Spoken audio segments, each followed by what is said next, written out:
बिस्मिल्लाहिर्रहमानिर्रहीम। दोस्तों, साथियों, संगियों ते भैनों ते भराओ,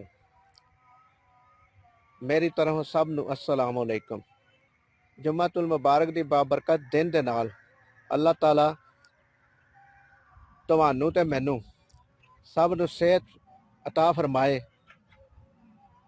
और अल्लाह ताला दे दिते हुए नबी पाक सल्लल्लाहु अलैहि वसल्लम दे दिते हुए फरमान दे मुताबिक जिंदगी बसर करन दी तौफीक अता फरमाए,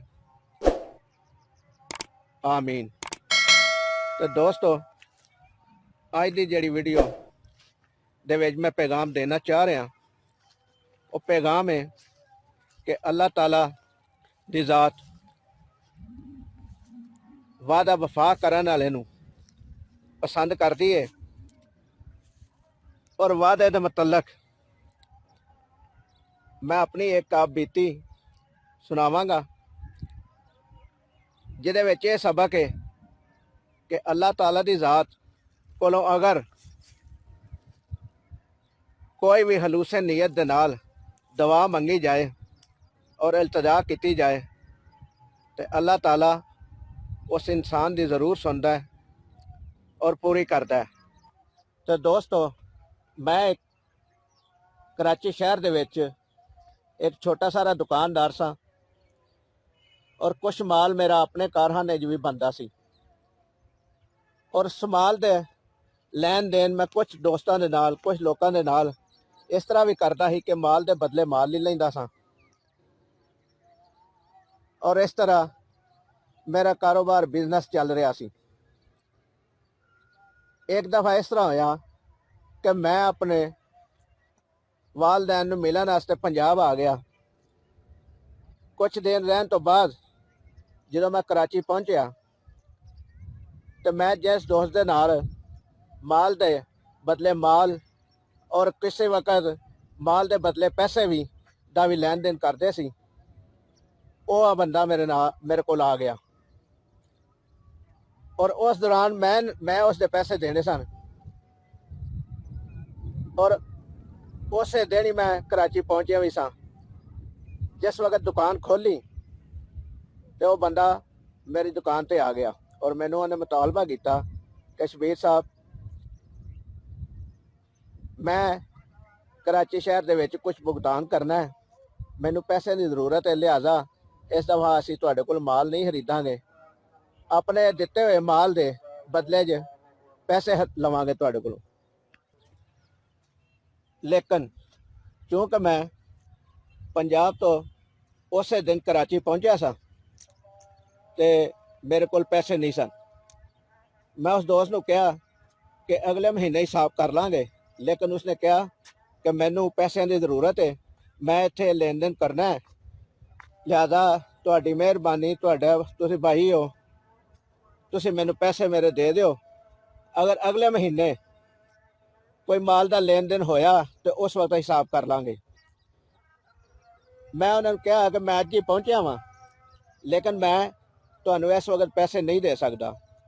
तो उन्होंने फिर ये सोचा कि तुसीं इस तरह करो कि मैं फलां दुकानदार नूं तुहाडे नाल दी पर्ची दे देना वा, तुसीं कुछ दिनों बाद उन्होंने पैसे दे दिया जे।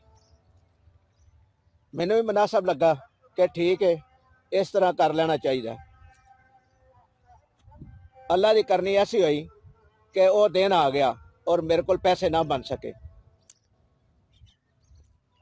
मैं बड़ा परेशान होया जो वह दिन आया तो मैं अल्लाह ताला अगे दुआ की, या अल्लाह, मैं वादा किया होया है और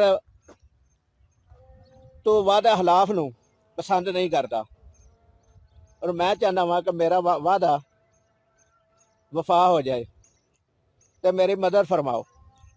ये गल करके, ये जो दुआ करके मैं तो अपनी दुकान ते बैठ गया और हर पल ही सोचन लग पिया, क्योंकि कराची शहर के हालात की वजह तो मार्केट दे विच मंदी चल रही सी ते हर पल ये ख्याल आउंदा सी कि या अल्लाह, वादा खिलाफी ना हो जाए, तू वादा खिलाफ नूं पसंद नहीं करता, या अल्लाह पाक मेरा परम रखना, मेरा वादा रखना। ज्यों ज्यों दिन और टाइम गुजरदा सी मैं ज़्यादा ਤੋਂ ज़्यादा परेशान ਹੁੰਦਾ ਜਾ ਰਿਹਾ ਸਾਂ कि अज अल्लाह ही है जो मेरा वादा पूरा कर दे। कुछ टाइम गुजरन तो बाद एक गाहक आया, उसने मेरे को कुछ खरीदया, कुछ समान खरीदया और खरीदन तो बाद उन्हें मैनू बिल पे किया ते देखा कि वो पैसे जेड़े देने सन वो बिल्कुल अद्धे सन। तो मैं फिर भी अल्लाह का शुक्र अदा किया। मैं क्या या अल्लाह तेरी बड़ी मेहरबानी कि मेरे कुछ पैसे तो बने ने, कुछ ते इज्जत रह जाएगी। तो बैठ गया फिर दुकान पे। असर की अजान हो गई, नमाज पढ़ने वास्ते चले गए। तो जो नमाज पढ़न तो बाद दुआ की तो या अल्लाह कि होर 1 घंटे तक वादा का टाइम खत्म हो जाना तो तू ही है इधर रखने वाला। जो दुकान पर आके बैठे, मगरब होने के करीब सी और मैं बड़ा परेशान सा। ते अचानक फिर वही दोस्त जिसने मेरे को पहले समान खरीदया सी और वह समान भी मेरे को पिया सी, वो लैन वास्ते आया तो नाल ही मैनू कहंदा कि शबीर साहब मैं अपनी सारी खरीदारी मुकम्मल कर ली है, लेकिन उसके बावजूद मेरा दिल कहता है कि मैं तुहाडे कोल कुछ समान खरीदा, लेकिन मैनू ये भी समझ नहीं आती कि ये मैनू मेरे दिल च क्यों गल आ रही है, लिहाजा तुसीं मैनू कुछ समान दे दिओ। तो मैं उन्होंने कहा कि जनाब जिहड़ा तुसीं आंदे हो वो समान तुहानू दे देने आ, जानमाज लैने ने, सफ लैनी है, दरी लैनी है। तो उन्होंने कहा कि यार कुछ भी दे दो, मेरे को कोई पैसे ने, ये मेरा दिल है कि मैं तुहानू ही दे जावां तो समान लै जावां। मैं उन्होंने कोई समान दिता और जो बिल बनाया तो मैं जितने पैसे अदा करने सी उन्ने ही पैसे बने। वो बंदा समान लैके चला गया तो मैं थोड़ी देर बाद सोचा कि चलो सुबह दे देंगे, लेकिन नाल ही ख्याल आया कि अगर ये सुबह तो गल गई, वादा खिलाफी तो हो गई। लिहाजा मैं फौरी तौर पर उस दुकानदार नूं जिसदा वो दस के गए सी भाई साहब, उन्होंने मैं पैसे देन चला गया। उन्होंने नाम सी हाजी साले। जो मैं उन्होंने कहा हाजी साहब, तो जिन्होंने मेरे को लैने सन पैसे वो सन तनवीर साहब मुल्तान दे अली टैक्स वाले। उन्होंने मैं कहा कि हाजी साहब तनवीर साहब मेरे नाम की तुहानू पर्ची दे गए ने, तो यह पैसे लवो, वसूली की पर्ची दे दो। तो अगो हाजी साहब की कहते हैं कि शबीर साहब मैनू तो तनवीर तुहाडे नाम की कोई पर्ची नहीं दे गया, तुसीं अपने पैसे अपने कोल रखो, तो जो अगले महीने आएगा उस टाइम उन्होंने दे दिया जे। मेरे दिल च ख्याल आया कि अल्लाह ताला को पैसे मंगे ने इस काम वास्ते अपना वादा किया होया पूरा करना है, तो मैं अगर पैसे लै गया तो गल तो ना रही। लिहाजा मैं हाजी साहब ने कहा कि हाजी साहब तुसीं पैसे रखो तो मैनू वसूली की पर्ची दे दिओ, अगले महीने जो आउणगे तनवीर साहब तो तुसीं ये पैसे उन्होंने दे दिया जे। उन्होंने रख ले। उस तो बाद मैं मुतमिन हो गया और बिल्कुल पुरसकून हो गया। तो दोस्तों ये आप बीती सुनाने का मकसद ये सी, अगर सच्चे दिल के नाल अल्लाह को कुछ मंगीए तो अल्लाह की ज़ात वो पूरा कर दिए, लेकिन तुहाडी नीयत दा अमल दा हल बड़ा ज़रूरी है, साफ होवे, अच्छी होवे और किसी दे नुकसान वाली ना होवे।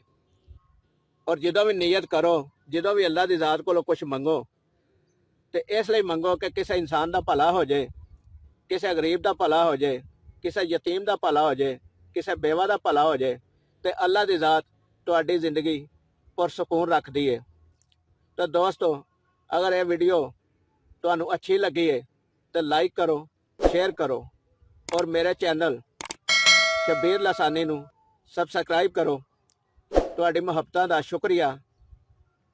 अल्लाह हाफिज़।